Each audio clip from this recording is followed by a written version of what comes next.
మరి అగ్నియోగం వెళ్తే అగ్నియోగం మీద ఉంటుంది. మరి దాని మీద మౌర్య అనేటటువంటి మహర్షి అగ్నియోగములకు సంబంధించినటువంటి వారు. అంటే ఆయన హిమాలయముల నుండి తన శిష్యులకి ప్రతిరోజు సాయంత్రం 6 గంటలకి ఒక ప్యాసేజ్ ఇస్తారు.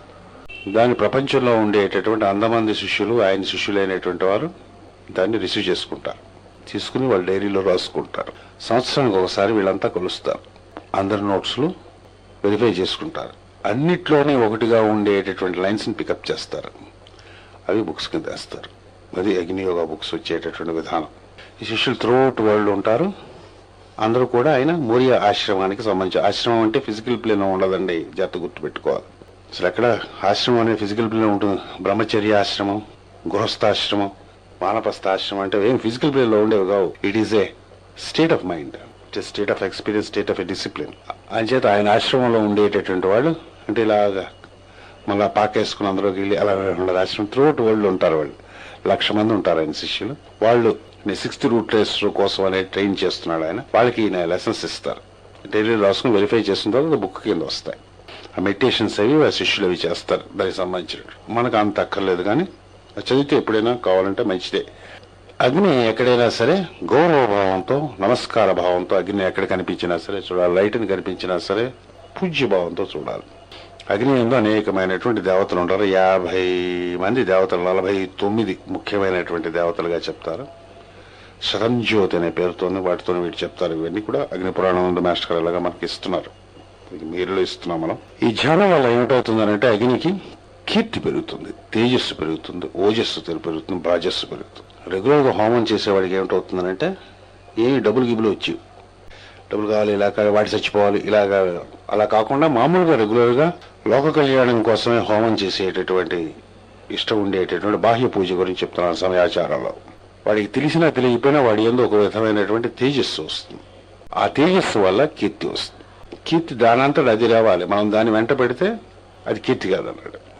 ఇది వాటర్ సప్లై చేసి వాడికి వీడికి ఇవి కట్టిస్తానని డబ్బులు ప్రామిస్ చేసి పేపర్లో వేయించుకుని కళలకి అంతగా నేను బంధువుని చెప్పుకుని అలా కీర్తి సంపాదించుకున్నారు అనుకోండి, అది కొక్కుర్తి అంటారు. రకరకాల కీర్తులు సంపాదించుకోవడం, రకరకాల ప్రయత్నాలు పంపించి చేస్తారు. అంటే దాని అల్టిమేట్ గా మోటివ్ పర్పస్ వెనక ఉంటుంది.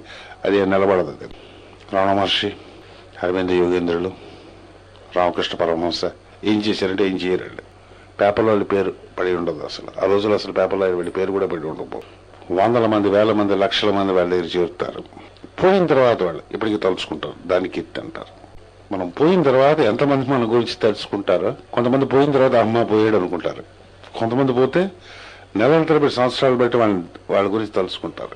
కృష్ణమాచార్య గారి దేహం వదిలిన తర్వాత ఆయన ఉన్నప్పుడు కంటే ఇప్పుడు ఒక 100 రెట్లు ఆయన గురించి తలుచుకునే వాళ్ళు ఉంటారు. అది కీర్తి అంటే. దేనివల్ల వస్తుంది? మణిన్యాస. అంచేత ఇది దేనివల్ల వస్తుంది? దేవతకుడు అనేటటువంటి వాడితో ఫ్రెండ్షిప్ కానీ ఉంటే వస్తుంది. అంటే మొట్టమొదటి అగ్ని ఇస్తాడు ఈ కీర్తిని, కుమారస్వామి ఇస్తాడు ఈ కీర్తిని, రుద్రుడు ఈ కీర్తిని ఇస్తాడు. రోజు రుద్రం చదివేస్తుంటాం. ఎందుకో ఓం నమో భగవతే రుద్రాయ ఏమిటైపోతుంది. మీకు ఇష్టం ఉన్నా లేకపోయినా, తెలిసినా తెలియకపోయినా మీ యందు ఒక వైబ్రేషన్ స్టార్ట్ అవుతుంది. ఈ హార్మోనియస్ వైబ్రరీ మూమెంట్ మీలో తయారైపోతుంటుంది. ఆ మూమెంట్ వల్ల ఏమిటవుతుందనంటే మీ చుట్టుపక్కల ఉండేటటువంటివన్నీ కూడా రీఅడ్జస్ట్ అవడం మొదలుపెడతాయి. బ్లాకేజెస్ ఏమిటైతే ఉంటాయో అవన్నీ పోవడం మొదలుపెడతాయి. నీలకంఠుడు అనే పేరుతో కూడా పిలుస్తారు. అంటే blockages of life force, blockages of mental plane, blockages in health, ఈ డిస్టర్బెన్స్ అన్ని రోజు రోజు మీకు తెలియకుండా క్లియర్ అవడం మొదలుపెడతాయి. కీర్తి ఎందుకు రాదంటే మనకి అవో మెంటల్ బ్లాక్స్. ఎవరైనా కావాలంటే మెంటల్ బ్లాక్, మూడు మీద అనుమానం, మూడు మీద కోపం, పిల్లల మీద కోపం, భార్య మీద కోపం, బ్లాక్స్ అన్నాడు. ఫ్రీగా ఉండడం మొదలు పట్టడం వాళ్ళు కావాల్సినటువంటి ఏదైతే ఉంటుందో దాన్ని రుద్రుడిస్తాడు. నిత్యం రుద్రం చేసేటటువంటి సీతారాముల వాళ్ళు శివుడికి అభిషేకం చేసుకొని లేచేవారు కాబట్టి అని చెప్తారు.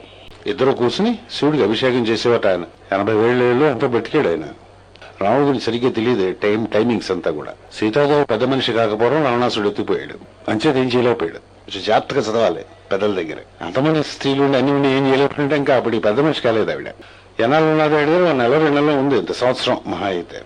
రావణుడు 8,000 ఏళ్ళు బతికాడు, 18,000 ఏళ్ళు బతికాడు, రాజ్యం చేశాడు. దాంట్లో రావణాసుడి దగ్గర ఉన్న స్పాన్ అంతా అది ఎప్పుడు ఇంకా పెద్ద మనిషి కాని టైంలో జాగ్రత్తగా చదవాలి. ఈ ఎండలో లవకుశులు పుట్టారు. లాస్ట్ 1 year లో మళ్ళీ ఎలాగే డిపార్ట్ అయిపోవాలి కాబట్టి పిల్లలు పుట్టిన తర్వాత డిపార్ట్ అయిపోయారు. సీతారాములు చేసినటువంటి సంసారం 18,000 సంవత్సరాలు సార్. అందులో 2 ఏళ్లు మిస్ అయ్యారు వాళ్ళు ఇద్దరు ఒకళ్ళు. ఇది మనకి ఎక్కువ ఇంపార్టెంట్, మిగతా అన్ని తగ్గి అయిపోతాయి. ఆ కలిసినటువంటి టైంలో నిరంతరము శివ పూజ చేసేవారు అని చెప్తారు పెద్ద. ఏమిటి వస్తుందంటే కీర్తి వస్తుంది. లైఫ్ అంతా దేని మీద ఉంది? మన వైట్ మ్యాజిక్ క్లాస్ లో చెప్పుకున్నాం, హార్మోనీ మీద. Harmony, balance, harmony in your physical body which is called ease, లేకపోతే disease. Harmony in your astral body. Astral body అంటే కామ శరీరం, తప్పేం కాదన్నాడు, అక్కడికే వచ్చాడు కాముడు అనేటటువంటి. సో అకామాయత అన్నాడు. ఈ జబ్బు శివుడికి ఉందిట. అంచేత ఆయన ఏమంటారు? కామేశ్వరుడు అంటాడు. ఆయన్ని కామేశ్వరి అని పేరుతో పిలుస్తారు. ఏం చేత ఏమిటో వాడి కామం? ఈ సృష్టి పుట్టాలని కామం. లేకపోతే మనం ఉండేవాళ్ళం కాదనమాట. అంచేత వాళ్ళిద్దరిని ఏమని పిలుస్తారు? కామేశ్వరుడు, కామేశ్వరి. అటువంటి కామం హృదయమునందు విష్ణుమూర్తికి లక్ష్మీదేవి కలిగినప్పుడు వాళ్ళ ద్వారా పుట్టినటువంటి వాడు మన్మధుడై ఉంటాడు, అనంగుడై ఉంటాడు. తమాషగా ఉంటుంది. వీళ్ళందరినీ ధ్యానం చేసుకోవాలి. క్లీం అనేటటువంటిది మన్మధ బీజం అని పేరుతో పిలుస్తారు. ఐం అనేటటువంటిది వాగ్బీజం అంతా చెప్తారు. సౌ అనేటటువంటి శక్తి బీజం కింద చెప్తారు. వీటి ద్వారానే కయోర్హీం, హసకలహీం, సకలహీం అనేవి ఉద్భవిస్తాయి. బట్ మరి డీటెయిల్ గా మనం చెప్పుకుంటాం తర్వాత. ఒక్కొక్క దానికి ఒక్కొక్క పార్ట్ ఉంటుంది, స్టిమ్యులేట్ చేస్తున్నారు. స్మరించటం వల్లే మన లోపల ఉండేటటువంటి షోడశి అనేటటువంటి విద్యలో వచ్చేస్తాయి, లోపల ఉద్బుద్ధం అవడైపోతాయి. ఉపయుతుమాం దేవసక కీర్తిశ్చ మణినాస. ఇంకేం చెప్పుకున్నాం? మణి అనేటటువంటిది చింతామణి అని చెప్పుకున్నాం. మణి అంటే అగ్ని అని కూడా చెప్పుకున్నాం. ఇంట్లో చెప్తారు ఏంటది? ఋగ్వేదమునందు అంటించేటప్పుడు ఏం చెప్తాం? అగ్నిమీడే పురోహితం రత్నధామం. ఫస్ట్ హోతారకం రత్నధాతం. రత్నం అనేటువంటి పేరు పరమ పవిత్రమైనటువంటి పేరు. మళ్ళీ రత్నం అన్నా సరే అగ్ని, అగ్ని వల్ల రత్నాలు పడతాయి. మణి అన్న, రత్నం అన్న ఒక లెవెల్లో ఒకటే. భూమిలో రత్నాలు ఎలా పడతాయండి? కార్బన్ హై హీట్ మీద కానీ ప్రెషర్ ఇస్తే వజ్రం అయిపోతున్నాడు. అంతే కదా, మీ సైన్స్ అదే చెప్తుంది. సూర్యుడి యొక్క కిరణాలు వచ్చి అవి గడగడితే ఒక లెవెల్లో ఒక హీట్ లో బంగారం హిరణ్మయం అన్నాడు. రాళ్ళు గడగడితే, బొగ్గు గడగడితే రత్నాలు అవుతాయి. రత్నాలు అన్ని వేసుకుంటారండి, మంచి పవర్ఫుల్ గా ఉంటుంది. చింతా రత్నం అని పేరుతో ఉంటుంది. చింతా మణి, చింతా రత్నం అనేటువంటి 2 మంచి పేర్లు.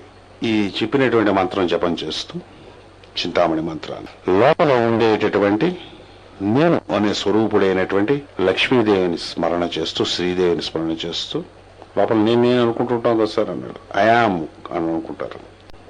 అయామ్ స్వరూపుడే లక్ష్మి, ఆవిడ ద్వారా మన్మధుడు పుడుతూ ఉంటాడు అన్నమాట. వాడు దేవసకుడై ఉంటాడు.